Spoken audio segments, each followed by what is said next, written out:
வங்கக்கடலில் உருவாகியுள்ள ரீமல் புயல் தீவிர புயலாக இன்று வலுவடையும் என இந்திய வானிலை ஆய்வு மையம் தெரிவித்துள்ளது.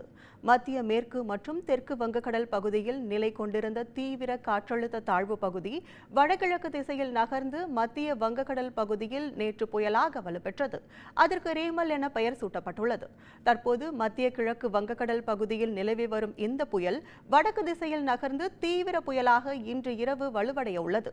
பின்னர் நாளை நள்ளிரவு தீவிர புயலாக வங்கதேசம் மற்றும் அதனை ஒட்டியுள்ள மேற்கு வங்க கடற்கரையை கடக்கக்கூடும் என்று வானிலை ஆய்வு மையம் தெரிவித்துள்ளது.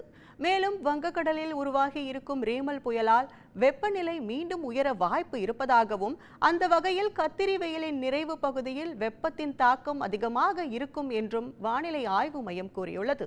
இதனிடையே தெற்கு கேரளா மற்றும் அதனை ஒட்டியுள்ள பகுதிகளில் நிலவும் வளிமண்டல மேலடுக்கு சுழற்சி காரணமாக தமிழ்நாட்டின் ஓரிரு இடங்களிலும் புதுச்சேரி, காரைக்கால் பகுதிகளிலும் இன்று முதல் 30ஆம் தேதி வரை லேசான மழை பெய்யக்கூடும் எனவும் அறிவிக்கப்பட்டுள்ளது.